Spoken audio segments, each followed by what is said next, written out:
3, 2, 1. Hello and welcome to Behind the Lens, 8 at 4 Behind the Lens, presented by Massey Cancer Center from the Virginia Wayside Furniture Studio. I'm Matt Pachilli. Kelly Lemon with me today. Yeah. We're going to talk about this last episode of 8 at 4, which dropped on July 27th. Mm-hmm. This was 8 stories of things you should know from Richmond and Central Virginia area, and I got to put out this one all together. This was all you, Matt. This was all me. And first time me hosting it, so. And you hosting it. Yeah. How did it feel to host it? It was like riding a bike, like it was, I guess, a little different because I also went with you to some of these stories. Yeah. And so I knew about them in advance, so there was no surprises, when I was hosting it and trying to kind of give the energy of the story. I was in it already, so it came out extremely good. So good job, I was Matt. happy with how it came out. It did seem like, I like your point about the energy. It seemed like there was definitely a different energy around this one. Yeah. Which I really enjoyed. Yeah. Let's get into the stories. Let's go.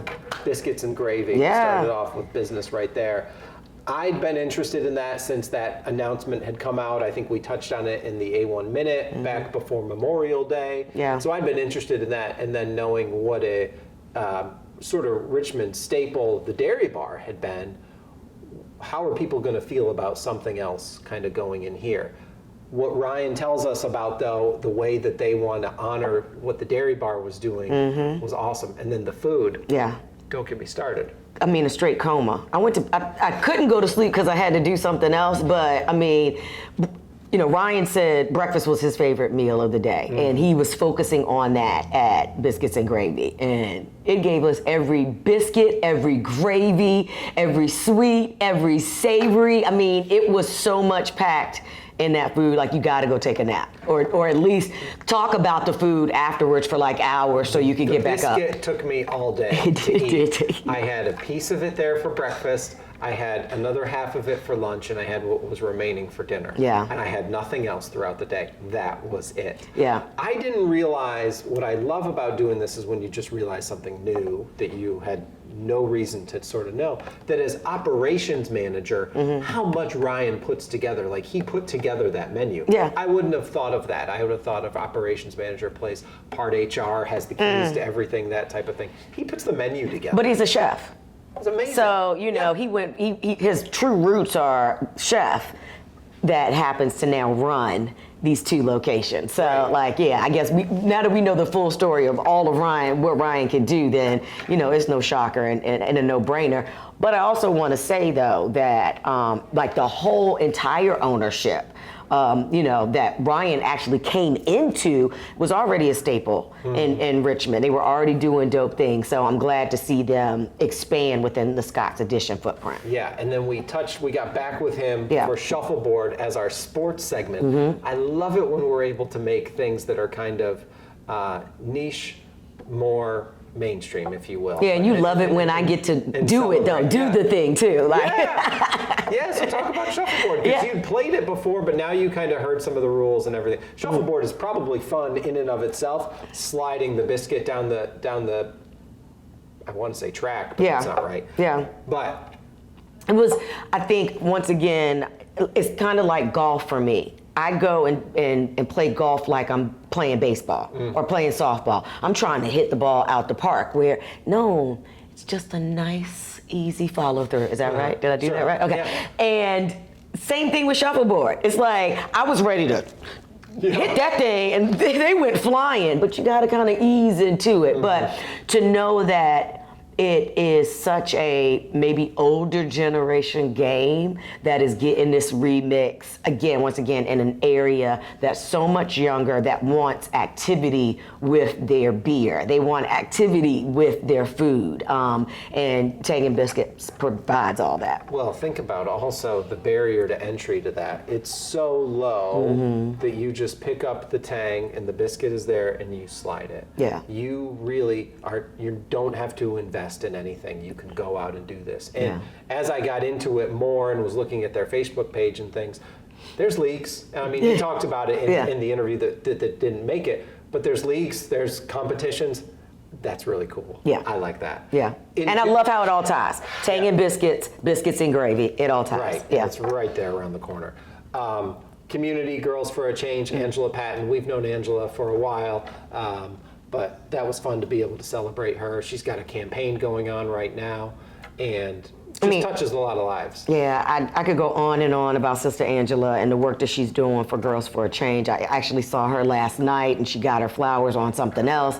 But to be in her space, to see exactly how these girls are transforming the space, and then to know that 80% of the people that actually work for her are actual alums of Girls for a Change. I mean, that's what you talk about, paying it forward and making sure that you understand the value to which she is serving with this community. It's so important, and we want to make sure that she continues to have a space for these girls to go to. Right, so. And the girls were out on a field trip the day that we went there, but you can tell that that's an environment where there's a lot of activity and a lot of learning and compassion. For Insight, we got to talk about the Cider Trail, the digital passport for the Cider Trail. Cideries getting some of their recognition. There's 29 or so cideries in the Commonwealth, now getting some recognition to hopefully drive some tourism, some visits, all kinds of great things. And we got to talk with our friend Will Carell at Buskey about that. Megan Marconiak, special correspondent for the RTD, had originally done that story, and we kind of lifted that and went out and put our own spin on that. Yeah. But it's great to see cideries getting some love and doing what they do, and it was fun for me to kind of understand, I guess, a little bit more the actual craft that goes into that. Yeah. It's all craft. It's all craft beer, craft spirits, craft alcohol, but to get an understanding for the craft that goes into that was fun. Yeah, and to see the differences. The same way we're spoiled with craft beers in Richmond, we're starting to get spoiled with cideries because they're all different. Each one of them has a different one. So it's not like, you're going in and be like, that's the same one, or I can get that at this place, or I get that at that place. They're very unique in how they are producing different types of cidery or cider. Yeah, wellness, keeping on the theme of apples, if you will. Wellness, we talked with Katie Brown of Real Food with Gratitude. I've been following Katie for a while. I haven't made any of the recipes or anything like that, but I've seen some of her journey, and I thought the things that she touched on of her journey were valuable to be able to share, and that it isn't just about eating salads, but I thought she really did a nice job of fitting into our wellness category and identifying how to feel happy and healthy all the time. Yeah, shout out to Bill, because Bill also was there shooting that one, and we took Bill out of the studio and got him involved. But one thing that Katie said was that she had to be transparent about her obsessions over food. It wasn't that what she was going to eat. She was like, okay, well, when am I going to eat? Because when am I going to exercise? And when am I going to do this? And it became a thing that kind of took over her. Yeah. And I'm sure that does for a lot of other people. So for her to be a social media influencer and to be able to tell her stories and work with brands and make it a little bit more simple for people is therapy for all. Yeah, exactly. Tomatoes, you got to go to this great tomato dinner. Talk about that. We put that into culture and this Summer Supper Psalm series that's going on right now. Yeah. But talk a little bit about tomatoes. And I'm so glad that we you're got a Hanover girl. Yeah, I am a Hanover girl. I'm a Virginia girl all day. Right. But I knew I was going to put you in the wrong. There's a because Richmond gets mad and Hampton gets mad, so you can't do that sometimes. Right. However, I do not like tomatoes. I don't like them. What's wrong with you? I don't know. I think it's the seed part of it. I don't know. I think because it technically is a fruit, right? Because it has seeds. There's a debate on that. Anyway, I don't like tomatoes except for these 8 weeks, and I eat them these 8 weeks because we have such great chefs within this region that prepare them in these dishes or these meals that you don't even realize that you're actually eating tomatoes. And I'm talking whole tomatoes, some of them are chunk full, but the flavors are so good. And shout out to Village Garden RVA in Hanover. they're cranking out these tomatoes for this week. I mean, they said that they couldn't keep up with them. And so to have all of these dinners spread out throughout the Commonwealth, and then there was one in D.C. I just didn't mention them because, they were in D.C. Right. But it's amazing to see. And I also talked to another chef completely off the record, and to know that there are some chefs in Virginia that will not use tomatoes when they're out of season. And I just think that's dope, that we're so loyal to local when it comes to our tomatoes and how we harvest those. And it's only during this period we feel like you should really be eating tomatoes. So That's awesome. tomato madness. Right. Yeah. I think what we need to do, though, is to follow one of your food obsessions, which is fried pickles. We need to find a way to do something. Why on do you that. have to talk about that right now?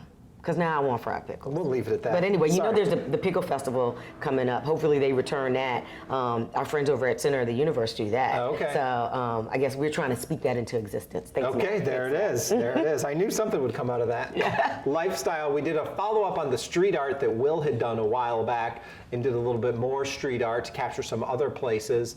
Bill went out and shot so much of that. Another dope Bill shot. Another dope Bill shot that had some aerial footage and then some street footage, which was really cool. Yeah. And I enjoyed putting the voice to that as to just as my experience, if you will, of street art. Yeah. And when I wrote that and I did some Googling, I was surprised that you need to find a list that goes to like 30 cities with the best street art to find a list that has Richmond. Because we're not in top 10. Top 15, top 20, Richmond doesn't make those lists. Once you got to a list that was close to 30, then you would have Richmond. Because I noticed when you said that now, I'm going to go look too. Like, who's beating us in this art scene? I mean, like. That's what I'm talking or about. Or you have not come to Richmond to see Having it. gone through those lists, I'm like, I would scroll down and I'd see a mural and I'd be like, oh, that's Richmond. And then it's like, no, that's Orlando. No, that's Miami. No, that's Miami Detroit. might be, yeah. And I'm like, Yeah. I don't know what we're talking about here. It's probably not quality. It's probably more quantity. I guess I don't know. I didn't stop and read those lists. I was just like, you don't have Richmond on it. You're no use to me. Yeah. And so, but the art that we do have is amazing. It's Emmy winning. Shout winning. out to Ham Glass and the Mending Wall Project. They won an Emmy off of that. Yeah. So, yeah. I mean, there's more that we could do with that, and I think we'll probably end up circling back to that because, well, what you talked about there with Ham, but also I didn't do a great job in the voiceover of separating the sort of advertisements, sort of the graffiti, sort of the posters from the paintings, The murals, right? Yeah. Well, we got Street Art Festival returning in September. Yep. So we'll definitely be checking back to see what's new and popping up in the city, especially on the Canal Walk as they're repainting it all. Yep. Yeah. Wrapping up, we got to Candela Gallery, which was kind of an ad lib that we didn't necessarily see coming. She was ready to go, but though. She was great, Yeah. and did a great job, and it was awesome to really go into a gallery with our cameras that was a camera-centric gallery based on photography and the use of photography. Yeah. What do you know of them? I just know that their space, their studio, is just always vibrant. It's always seems like. When we went over there, I was like, oh, wait, we shouldn't go in. She's working. Yeah. Because there's always something going on. And she was like, come on in. Like, definitely get this. And they're centerpiece during the First Friday's Art Walk. So I'm glad that we got to see what they're celebrating this weekend in their fundraiser. Because as she said, they're going to auction off the things that are on the wall and give that to the nonprofit Unbound 11, right? It's Unbound 11. I want to make sure. The name of their event is Unbound 11. Is Unbound 11 because it's their 11th year. Unbound is just what they call their event. I don't. Okay. The proceeds support the artists. Artists. Got it. And- But yeah, it was just. I mean, it was some of it was breathtaking. Like you could go deep back into the space and see different artists. It was very diverse. It was very vibrant, and sometimes photos or even just original art pieces, they're so under interpretation, and so like to be able to kind of read what the artist feels like it says, and then what you feel like you got from it is always great with photography. I enjoyed being in there and enjoyed seeing that, and probably would enjoy some of those talks and opportunities. Being in there with a camera, I feel unworthy because I'm like I'm just Not at that level. I'm not at that. I'm just Yeah. here to get this. Like, let's just talk about this. And let's get in and out. And that's what we're gonna do Yeah. with 8 at 4 Behind the Lens, presented by Massey Cancer Center from the Virginia Wayside Furniture Studio. I'm Matt Pachilli, that's Kelly Lemon. We're gonna be remixing episodes of 8 at 4 Yeah. all August, so keep an eye out for that. We'll have more new stuff coming up for you from the Virginia Video Network. Talk to you soon.